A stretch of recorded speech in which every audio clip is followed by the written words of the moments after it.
आप देख रहे हैं के न्यूज, खबरों का सारथी। नमस्कार, आप देख रहे हैं खबर उत्तराखंड और मैं हूं आपके साथ अविन्या राउत। रुक करते हैं खबरों का, लेकिन उससे पहले एक नजर आज की सुर्खियों पर डालते हैं।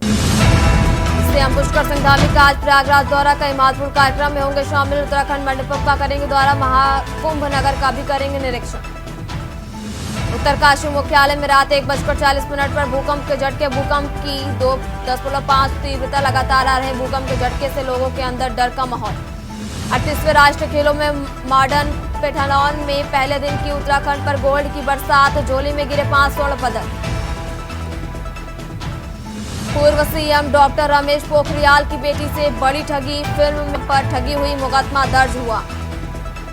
मोहित महापंचायत ने जताई आपत्ति, धार्मिक मामलों को पर्यटन विभाग के अधीन न लाया जाए, तीर्थों की संख्या सीमित करने का विरोध करेगी महापंचायत। पहाड़ों में आज हल्की बारिश के आसार, आने वाले दिनों में प्रदेश भर में मौसम रहेगा शुष्क। आप देख रहे हैं के न्यूज, खबरों का सारथी। और अब बात कर रहे हैं खबरों की। खबर आपको उत्तराखंड से बता रहे हैं, जहां उत्तराखंड सीएम पुष्कर सिंह धामी का महाकुंभ आगमन होगा। जो बड़ी जानकारी आपको बता रहे हैं, जहां महाकुंभ में आज कई दिग्गजों का जमावड़ा भी देखने को मिलेगा। और अहम जानकारी आपको बता रहे हैं, जहां कई राज्यों के सीएम, मंत्री, सांसद, अतिथियों का आगमन होगा। और महाकुंभ से जुड़ी आपको ये बड़ी जानकारी बता रहे हैं, जो दोपहर बाद महाकुंभ संगम में आस्था की डुबकी लगाएंगे उत्तराखंड के सीएम पुष्कर सिंह धामी। कई राज्यों के सीएम, मंत्री, सांसद, अतिथियों का आगमन होगा। दोपहर बाद महाकुंभ संगम में स्नान करेंगे उत्तराखंड सीएम धामी।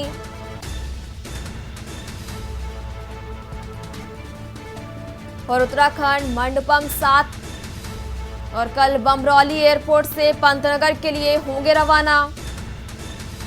उत्तराखंड सीएम पुष्कर सिंह धामी का महाकुंभ आगमन, और बड़ी जानकारी आपको बता रहे हैं, जहां महाकुंभ में आज कई दिग्गजों का जमावड़ा देखने को मिलेगा। कई राज्यों के सीएम, मंत्री, सांसद, अतिथियों का भी आज आगमन होगा। और दोपहर बाद महाकुंभ में स्नान करेंगे उत्तराखंड सीएम। और कई राज्यों के सीएम, मंत्री, सांसद, अतिथियों का भी आगमन। दोपहर बाद महाकुंभ संगम में स्नान करेंगे उत्तराखंड सीएम।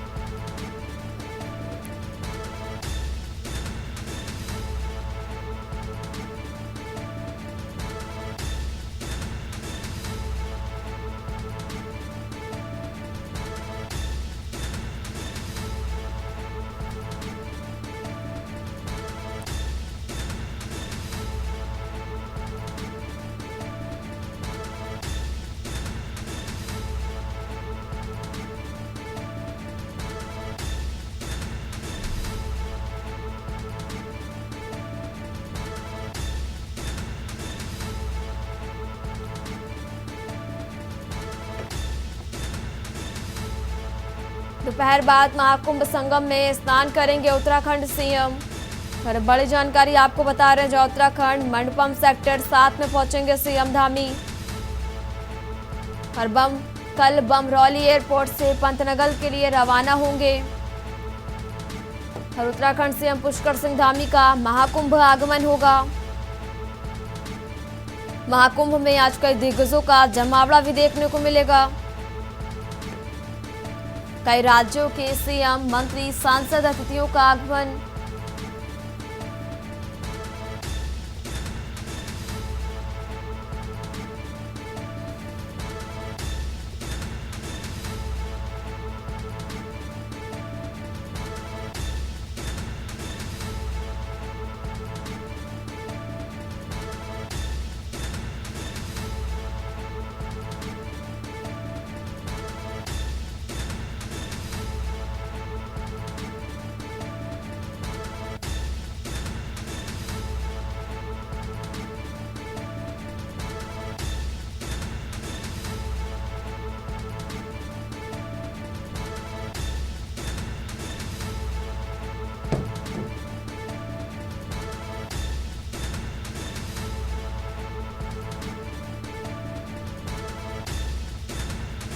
और हमारे साथ ज़्यादा जानकारी के लिए उत्तराखंड ब्यूरो चीफ राजेश वर्मा जी हमारे साथ जुड़े हुए। राजेश जी, उत्तराखंड के सीएम पुष्कर सिंह धामी आज उत्तर प्रदेश के दौरे पर प्रयागराज आ रहे हैं और वहीं महाकुंभ स्नान का आज 28वां दिन भी है और सुबह से ही संगम स्नान के लिए भक्तों की भीड़ उमड़ी हुई है और सीएम धामी भी यहाँ पवित्र त्रिवेणी में आस्था की डुबकी लगाएंगे। राजेश जी,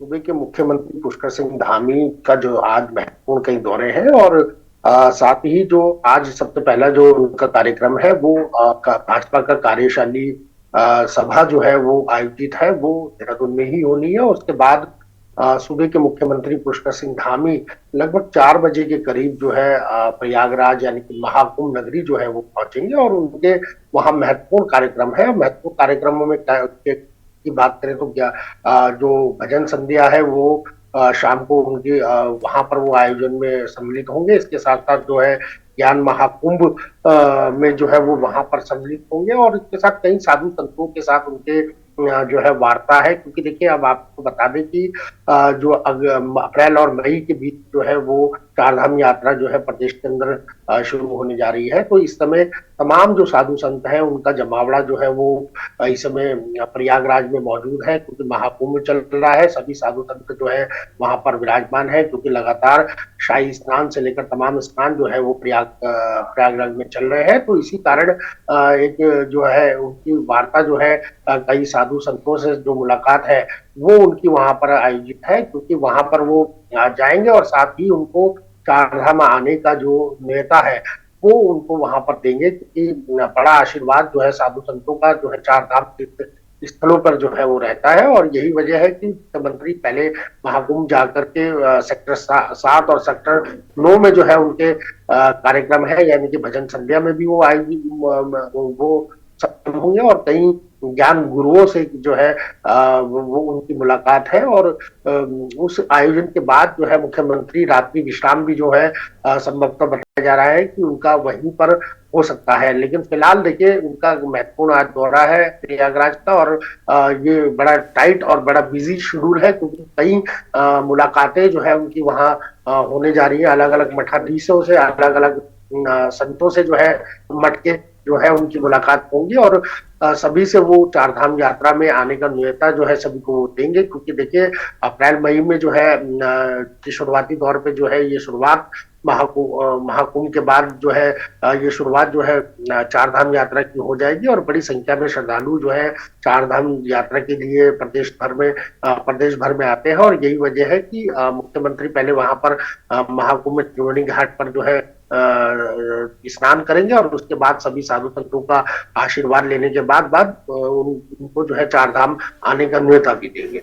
जी राजेश जी, जैसा कि दोपहर बाद महाकुंभ संगम में स्नान करेंगे मुख्यमंत्री पुष्कर सिंह धामी और उसके बाद उत्तराखंड मंडपम सेक्टर 7 में भी पहुंचेंगे सीएम धामी। राजेश जी,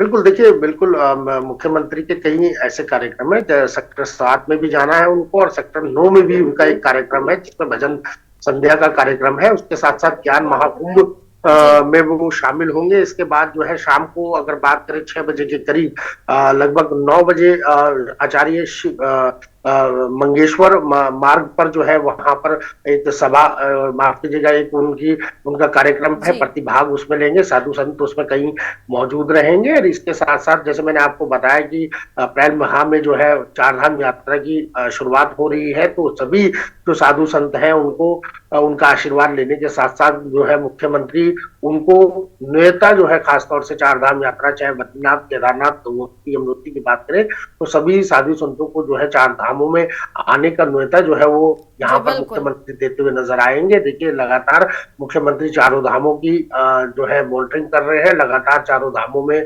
बेहतर सुविधा और साथ ही इस बार जिस तरीके से महाकुंभ में काफी बड़ी संख्या में श्रद्धालु वहां पर पहुंचे हैं, तो उसी तरीके का एक रिकॉर्ड तोड़ने का प्रयास जो है वो धामी का रहेगा। लेकिन देखिए, ये चारधाम यात्रा है और चारधाम यात्रा में किस तरीके की सरकार अपनी व्यवस्थाएं रखेगी, ये तमाम चीजें देखने को मिलेंगी। और दूसरी बात यही है कि आज जो महत्वपूर्ण दौरा इसलिए भी प्रयागराज का है क्योंकि तमाम, जैसे मैंने आपको बताया कि साधु संत जो है इस समय तीर्थ नगरी यानी कि प्रयागराज में महाकुंभ की डुबकी में डुबकी लगा रहे हैं। तो वहीं सूबे के मुख्यमंत्री पुष्कर सिंह धामी वो इस वजह से भी वहां पर पहुंचे हैं कि तमाम जो साधु संत है वो उनको वहीं एकत्रित जो है वहां पर मिल जाएंगे और इसीलिए उनको वहां से चारधाम यात्रा का जो राजेश जी, जानकारी ये भी मिल रही कि उत्तराखंड राज्य के स्टॉल का निरीक्षण करेंगे और साथ ही जैसा कि जानकारी मिल रही कि आज सीएम पुष्कर सिंह धामी उत्तराखंड मंडपम में विश्राम भी करेंगे और साथ ही कल बमरौली एयरपोर्ट के से पंतनगर के लिए भी रवाना हो जाएंगे। राजेश जी,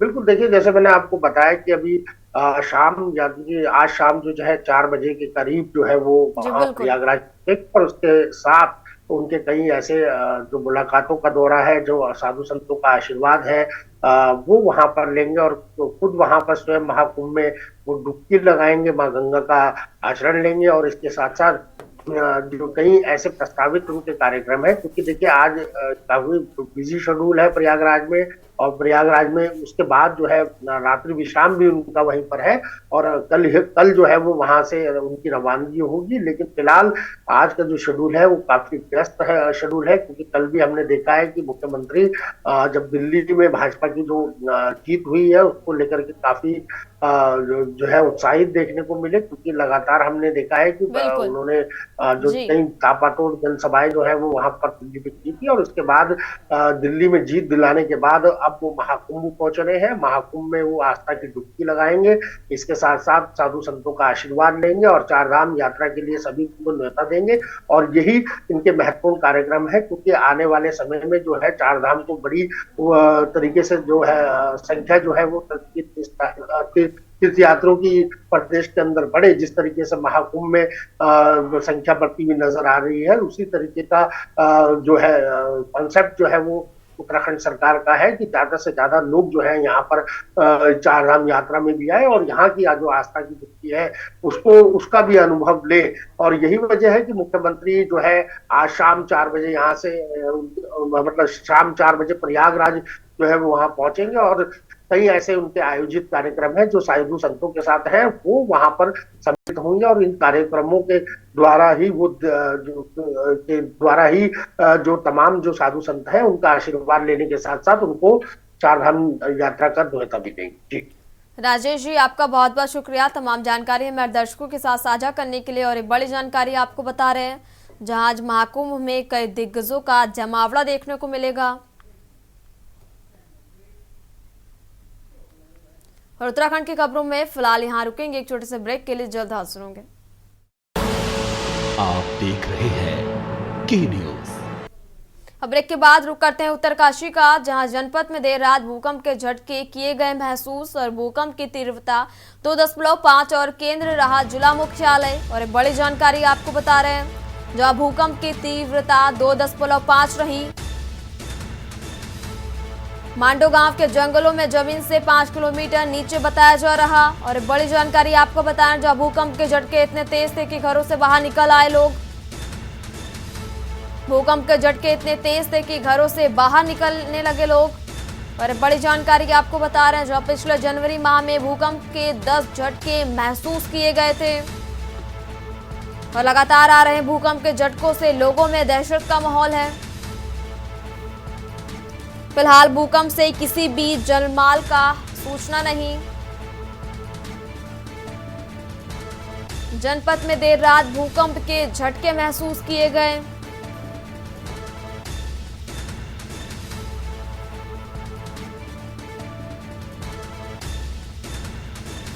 मांडो गांव के जंगलों में जमीन से 5 किलोमीटर नीचे बताया जा रहा और भूकंप के झटके इतने तेज थे कि घरों से बाहर निकल आए लोग और भूकंप के झटके इतने तेज थे कि घरों से बाहर निकल आए लोग और बड़ी जानकारी आपको बता रहे हैं जहां पिछले जनवरी महीने में भूकंप के 10 झटके महसूस किए गए थे।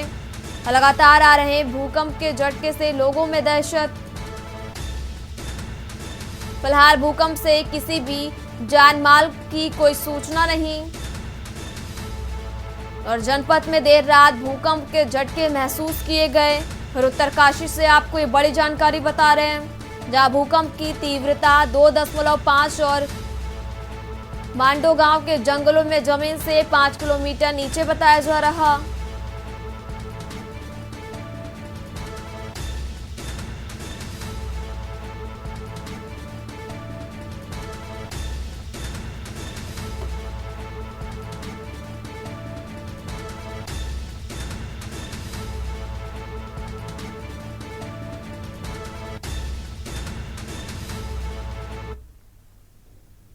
और बढ़ते हैं खबरों की ओर। खबर अक्सर से, जहां मतलबपुरा निवासी साहिब मोहम्मद नामक व्यक्ति ने पुलिस को दी तहरीर और तहरीर में गांव के ही एक व्यक्ति पर पत्नी को नशीला पदार्थ खिलाकर बलात्कार करने और अश्लील वीडियो बनाने का आरोप लगाया है।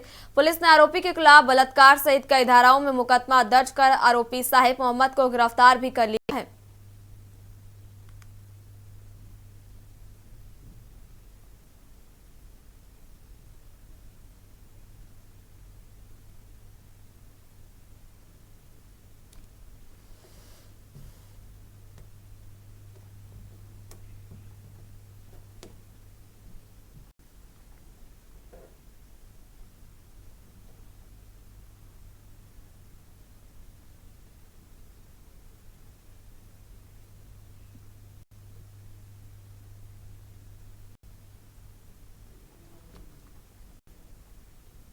बढ़ते हैं खबर की। उत्तराखंड के 100 निकायों में शहर की सरकार बन चुकी है। बता दें कि करीब 1 साल तक प्रशासकों के हवाले रहे निकायों में तमाम समस्याओं का अंबार लगा है। शहरों में डोर टू डोर कूड़ा निस्तारण बड़ी समस्या बन चुका है। देखिए हमारी खास रिपोर्ट में। उत्तराखंड में हुए नगर निकाय के चुनाव में अब एक निर्दलीय को छोड़कर 10 निगमों में भाजपा के प्रत्याशी विजय हुए हैं। ऐसे में अब प्रदेश के बड़े निकाय कहीं न कहीं ट्रिपल इंजन सरकार बना चुके हैं। ट्रिपल इंजन की सरकार में भी तमाम समस्याएं नगर निकायों में देखने को मिल रही हैं और शपथ ग्रहण समारोह के साथ अब निकायों को नया बोर्ड मिल चुका है। स्मार्ट सिटी देहरादून के अधूरे कामों में भी शहर में जगह जगह आ रही समस्याओं से लोग परेशान हैं और विपक्ष कूड़ा निस्तारण को लेकर नगर निगम प्रशासन को आड़े हाथ ले रहा है। 100 नगर निकायों में अलग अलग समस्याओं का अंबार है और शहरी विकास मंत्री प्रेमचंद्र अग्रवाल के अनुसार पुरानी बातों को छोड़कर सभी को नगरों के विकास के लिए मिलकर कार्य करना होगा। वहीं यूकेडी ने नए नगर निगम बोर्ड में पिछले कार्यकाल में हुए घोटाले और कमियों के न होने की उम्मीद जताई। पालिका नगर पंचायत के सदस्यगण शपथ ले रहे हैं, मैं उनको बहुत बधाई दे रहा हूं और उम्मीद कर रहा हूं कि सभी लोग अपने अपने क्षेत्रों का विकास के लिए काम करेंगे। यहाँ ऋषिकेश में भी जो हमारे मेयर बने शंभू पासवान जी और उनके साथ 40 पार्षदों ने शपथ ली है, उनको भी बहुत बधाई है और स्वाभाविक तौर से उनसे अपेक्षा है कि वैसे मेरा विधानसभा क्षेत्र भी है, पूरा तरह से इस नगर निगम का वो विकास करेंगे। और मैंने एक अपील सबसे की है कि आइए पुरानी बातों को भूल के, जिस प्रकार से वातावरण इस बीच में दूषित करने का प्रयास किया गया, उसको भूल के कि छोड़ो कल की बातें, कल की बात पुरानी, आओ लिख के मिलजुल के लिखे नई कहानी। इस तरीके से भारतीय जनता पार्टी ने अपनी संकल्प पत्र में जो है देहरादून की जनता से ये वादा किया था कि जो कचरा उठाने की व्यवस्था है और हर जगह जो रेजिडेंशियल एरिया में भी कचरे के लिए इन्होंने, जो पुराने मेयर थे उन्होंने एक जगह जगह छोटे छोटे स्पेस बना दिए थे, जिसकी वजह से वहां के रहने वाले लोगों को बड़ी दिक्कतों का सामना करना पड़ता था। एक छोटा सा एग्जाम्पल मैं आपको बताऊंगी। कैनाल रोड जिसे पॉश एरिया के अंतर्गत माना जाता है, वहां पर बीचों बीच सोसाइटी के जिस तरीके से कूड़े का एक अड्डा बना दिया जिससे लोग परेशान है। और इन्होंने खुद कहा था अपने संकल्प पत्र में कि हम गाड़ियों की व्यवस्था करवाएंगे जो हर घरों से कूड़ा ले जा करके और उनको सुव्यवस्थित करने का कार्य करेंगे। अब कई कंपनियां आई, आपने बिल्कुल सही बात कही। अब दिक्कत तो ये है कि देखिए, ये प्रॉब्लम देहरादून की है, प्रॉब्लम हमारे प्रदेश की है। अब बाहर की कंपनियों को अगर इस जो है कूड़ा उठाने का, उनकी गाड़ियों का आप टेंडर देंगे तो ये बिल्कुल परेशानी का सबब बनेगा। पिछली बार भी बना और मुझे लगता है जो नए मेयर है उन्हें उस दिशा में कदम बढ़ाना चाहिए। जो नगर निगम में नवनिर्वाचित पदाधिकारी हैं, मेयर से लेकर और पार्षद तक, सबको उत्तराखंड क्रांति दल की ओर से शुभकामनाएं हम प्रेषित करना चाहते हैं। दूसरी ओर ये बोर्ड बनाया है, तो बोर्ड से उम्मीदें होती हैं, जनता की उम्मीदें हैं कि वे उस दिशा में काम करें जो दिशा में पिछले बोर्ड ने कमियां रही हैं उनको सुधार करें। और पहले ही चरण में हम उन पर आरोप प्रत्यारोप करने का कोई सवाल औचित्य नहीं है, लेकिन हमारे सुझाव बड़े मजबूत रहते हैं। उत्तराखंड क्रांति दल के जो सुझाव रहते हैं उनको सरकारों को, बोर्डों को बड़ी संजीदा तरीके से लेना चाहिए। हमने पहले भी कहा है कि जो कंपनियां पहले काम कर रही थी कूड़ा उठान में, उन पे कूड़े का बोझ कम और भ्रष्टाचार का ज्यादा रहा है। शहर की सरकार गठित होने के बाद तमाम समस्याओं के निस्तारण का दावा नवनिर्वाचित प्रतिनिधि जरूर कर रहे हैं, लेकिन जब तक समस्याएं हल नहीं हो जाती तब तक कुछ नहीं कहा जा सकता। सबसे बड़े नगर निगम देहरादून के नवनिर्वाचित मेयर सौरभ थपलियाल के अनुसार उनका फोकस शहर की पार्किंग और ड्रेनेज सिस्टम, ग्रीन और स्वच्छ दून पर रहेगा। शहर को स्वच्छ और सुंदर बनाया जाएगा और हर वार्ड का सर्वांगीण विकास उनकी प्राथमिकता रहेगी। शपथ ग्रहण के बाद पौधारोपण भी किया गया और दून को स्वच्छ और सुंदर बनाने का संदेश भी दिया गया। उन्होंने कहा कि नगर निगम की देहरादून की जिम्मेदारी बहुत बड़ी है। जो संकल्प हमने चुना है और हमने चुनाव के दौरान लिए थे, उन पर कार्य किया जाएगा। जनता के सहयोग से सभी समस्याओं का समाधान भी किया जाएगा। देखिए, मैं बहुत बड़ी जिम्मेदारी समझता हूँ और नगर निगम ये पद नहीं है, जिम्मेदारी बहुत बड़ी है। राजधानी है और अपनी जिस हिसाब से यहाँ पर वाहनों की संख्या बढ़ी है, उस हिसाब से पार्किंग की व्यवस्था हो, चाहे हरा भरा दून की, जो हमने संकल्प लिया था, जिन जिन बातों के लिए हमने संकल्प पत्र में हमने अपनी बात रखी है कि हम संकल्प लेते हैं कि जो निगम है आपके द्वार पे आएगा तो वो कार्य कैसे होगा और स्वच्छता कैसे देहरादून शहर के अंदर आएगी, उसके लिए जन भागीदारी भी सुनिश्चित करने की आवश्यकता है। उत्तराखंड की खबरों में फिलहाल इतना ही। आप देखते रहिए के न्यूज़ इंडिया। नमस्कार।